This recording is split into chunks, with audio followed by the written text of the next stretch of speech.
Hello everyone, ഇന്ന് നമ്മൾ സംസാരിക്കാൻ പോകുന്നത് ശശി തരൂരിൻ്റെ essay I plead that you read എന്ന ഒരു പാഠഭാഗമാണ്.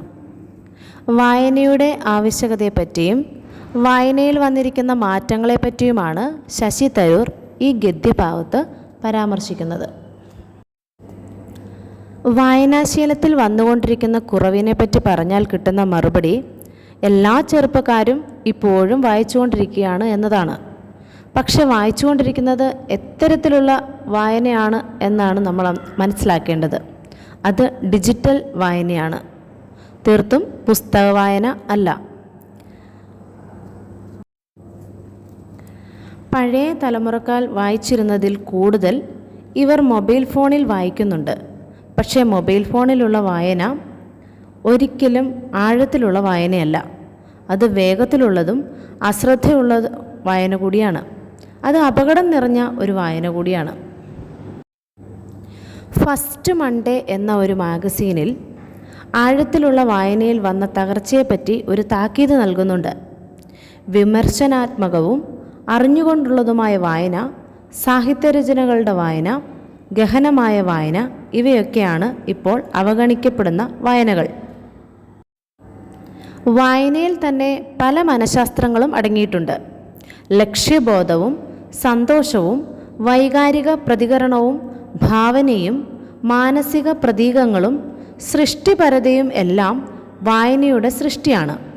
തരൂരിൻ്റെ ചെറുപ്പകാലത്ത് ഒരുപാട് അനാരോഗ്യം സംഭവിച്ചതുമൂലം അദ്ദേഹം വായനയിലേക്ക് തിരിയുകയും അതുപോലെ ആഴത്തിലുള്ളൊരു വായന ശീലമുള്ളതാക്കുകയും ചെയ്തു.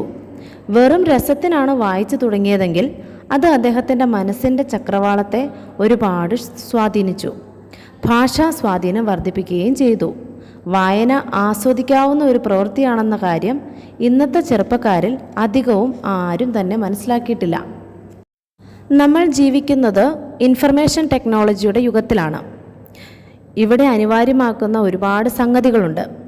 തെറ്റിദ്ധരിപ്പിക്കുന്ന വാർത്തകളും ഗൂഢാലോചനാ സിദ്ധാന്തങ്ങളും വെറും കള്ളങ്ങളും നടമാടുന്ന ഈ കാലത്ത് കൂട്ടായ ജനാധിപത്യപരമായ തീരുമാനങ്ങൾ എടുക്കുന്നത് വളരെ ബുദ്ധിമുട്ടുള്ള കാര്യമാണ്. നമുക്ക് ചുറ്റും സംഭവിക്കുന്ന കാര്യങ്ങളെ വിമർശനാത്മകമായി നേരിടുന്നതിന് പുസ്തക വായന അനിവാര്യമായ ഒരു ഘടകമായി മാറിയിരിക്കുകയാണ്. രാഷ്ട്രീയവും സാമൂഹികവും സാംസ്കാരികവുമായ മേഖലകളിൽ ഫലപ്രദമായി ഇടപെടാനുള്ള അടിസ്ഥാന യോഗ്യത തീർച്ചയായും വായനാശീലം തന്നെ. വ്യക്തി സ്വാതന്ത്ര്യത്തിനും സ്വയം ശാക്തീകരണത്തിനും വായന കൂടിയേ തീരൂ.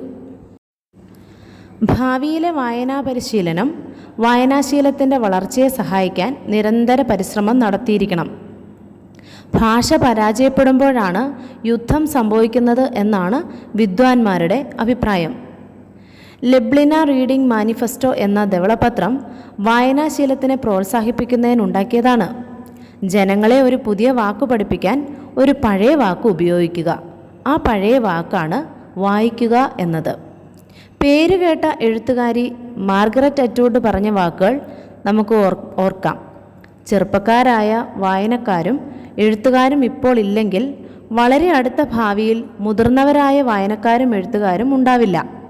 വായനാശീലം നഷ്ടപ്പെട്ടാൽ ജനാധിപത്യവും ഇല്ലാതാവും. ജനാധിപത്യത്തെ സംരക്ഷിക്കണമെങ്കിൽ വരും തലമുറയെ വായന പഠിപ്പിക്കുക തന്നെ വേണം. അങ്ങനെ ആഴത്തിലുള്ളൊരു വായന ശീലമാക്കുന്ന ഒരു തലമുറയെ വാർത്തെടുക്കുകയും ചെയ്യാം.